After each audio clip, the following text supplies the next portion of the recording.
నూతన సంవత్సర శుభాకాంక్షలతో పాటు సంక్రాంతి శుభాకాంక్షలు కూడా తెలియజేయడం. ఈరోజు ఏదైతే TS oil fed collection centre కొనుగోలు కేంద్రం అనేది ఏర్పాటు చేయడం జరిగింది. ఈ పాటికి ఒక 500 రైతుల వరకు కూడా ఈ పంటను వేసుకున్నారని తెలియజేయడం జరిగింది. నేను కూడా కొత్తనే కాబట్టి నాకు ఇప్పుడిప్పుడు తెలుస్తుంది ఏంటంటే దీని నుంచి వచ్చే ఆదాయం ఏదైతే ఉందో మనకి 4 సంవత్సరాల తర్వాత మొదలవుతుంది అనేది కూడా చెప్పడం జరిగింది.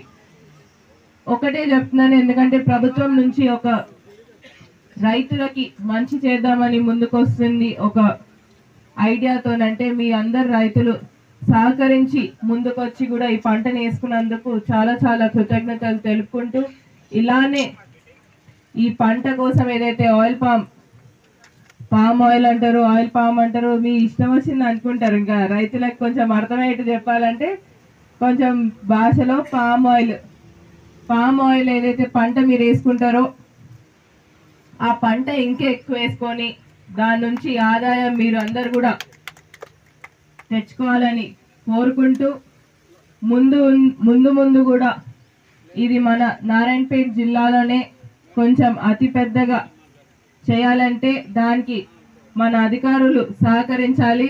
మీరందరూ కూడా అవేర్నెస్ ప్రోగ్రాంలు పెడితేనే మన రైతులు ముందుకు వస్తారు, అంతే కదా. అధికారులు కొంచెం ఏంటంటే వాళ్ళకి ఇంకా కొంచెం అవేర్నెస్ ప్రోగ్రామ్స్ అనేది కొంచెం ఎక్కువ చేసి పెడుతుంటే వాళ్ళకు కూడా అర్థమవుతుంది. ఆ పంట వేసిన తర్వాత ఏం చేయాలనేది కూడా మీరు ఇచ్చినట్టు ఆ బుక్ అనేది కూడా వాళ్ళందరికీ కూడా చాలా వరకు చేరినాయి, కొంతమంది చేరలేదని కూడా చెప్తున్నారు. కాబట్టి వాళ్ళందరికీ కూడా చేరవేర్చి మీరు అందరు కూడా ఎక్స్ప్లెయిన్ చేయాల్సిందిగా మీ అధికారులను కూడా కోరడం జరుగుతుంది. ఎందుకంటే మనము అవేర్నెస్ ఎంత పెంచితే అంత ముందుకు వస్తారు. అవేర్నెస్ లేకపోతే ఇప్పుడు ఉన్న రైతులు ఒకవేళ బై ఛాన్స్ దాంట్లో ఇప్పుడు 500 మంది ఉన్నారు అంటున్నారు, దాంట్లో ఒక 10 మంది కూడా లేదు అనుకొని మేము వెనక్కి వెళ్ళిపోతాం అని అనుకుంటే మళ్ళీ ప్రాబ్లం వచ్చేది మీ ఆయిల్ ఫెడ్, అవునా, మీకే ప్రాబ్లం అది. ఎందుకంటే అది అవేర్నెస్ పెంచితేనే వాళ్ళు ముందుకు వస్తారు. దాన్ని ఎట్లా చేయాలి అనేది ప్లాన్ స్ట్రాటజీ బట్టి మీరు చేయాలని కూడా కోరుకోవడం జరుగుతుంది. చెప్పండి. ఈ యొక్క ఆయిల్ పామ్ మొక్కలు నాటాము. గత ఇదివరకు 4 సంవత్సరాలైన చెట్లకు కూడా గెలలు కాసినవి, అవి తీసుకోలేని పరిస్థితిలో ఉండే. ఇప్పుడు కొంచెం మేలు చేసినట్లయింది. కాకపోతే ఒకటే రైతుల తరపున మాట్లాడితే ఏమంటే, మాకే జింకల బెడద చాలా ఉన్నది, అడవి పందుల బెడద చాలా ఉంది. ఈ ఆయిల్ పామ్ పెద్ద తరఫున కానీ లేకపోతే ఇంకా నాబార్డు ఎక్కడైనా ఏమన్నా మాకు ఫండ్స్ ఉంటే ప్రతి రైతుకు పెన్షన్ అనేది ఇచ్చి రైతులను ఎక్కువగా మొక్కలు నాటడానికి ప్రయత్నించాలి. ఆయిల్ పామ్ ఫెడ్ డైరెక్ట్గా కానీ డిఎన్జీ కానీ కూడా వచ్చి నేను 13 ఎకరాలు పెట్టినా, నేను ఎమ్మెల్యే గారి పిఏ 13 acres నా ల్యాండ్లో పెట్టినా, ఒక్కరు కూడా ఏమైంది అన్న పాపన పోలేదు. ఇంటర్ క్రాప్ బెనిఫిట్ అమౌంట్ కూడా రాలేదు ఇంతవరకు అకౌంట్లో. లాస్ట్ ఫైనాన్స్ ఇయర్ పెట్టాను నేను. కానీ ఇప్పుడు మాత్రం అందరూ అవేర్నెస్ ఇస్తున్నారు. ఎందుకు రాలేదన్నది ఒక క్వశ్చన్ అందరు రైతులు అడుగుతున్నారు అన్నమాట. ఇప్పుడు పెడుతున్నారు. ఎవరికి కూడా ఒక మండల్ లెవెల్లో కూడా ఫార్మర్స్ని పిలిచి మీరు అవగాహన ఇవ్వలేదు. ఇప్పుడు మేడం గారు అంటున్నారు అవేర్నెస్ క్యాంపులు పెట్టారు. తప్పకుండా 2 వైపులు ఉంటుంది. ఒక వైపు నుంచి వాళ్ళని ఒక్కరినే చేసుకోమంటే కూడా కాదు, కాబట్టి మీరు కూడా వాళ్ళకి డైరెక్షన్స్ ఇస్తే దాన్ని బట్టి చేసుకుంటారు అనేది కూడా తెలుపుకుంటూ, మరి ఈరోజు ఈ కలెక్షన్ సెంటర్ ఓపెనింగ్ అనేది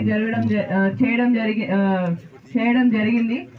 తప్పకుండా మీరందరూ కూడా ఈ కలెక్షన్ సెంటర్ని ఉపయోగించుకొని రానున్న రోజుల్లో మీరందరూ కూడా దీంతో బాగుపడతారని కోరుకుంటూ సెలవు తీసుకుంటాను. ముఖ్యంగా రైతులు ఆయిల్ ఫామ్ విషయంలో ఇంకా చాలా మందికి దీని మీద డౌట్స్ ఉన్నాయి, ఇన్ఫర్మేషన్స్ ఉన్నాయి, అసలు ఎట్లా వస్తుంది. ఇంకొకటి మా దగ్గర కొంత ఇబ్బందిగా ఉన్న విషయం ఏంటంటే, గతంలో మాదిరిగా రైతులు మోసపోవద్దు.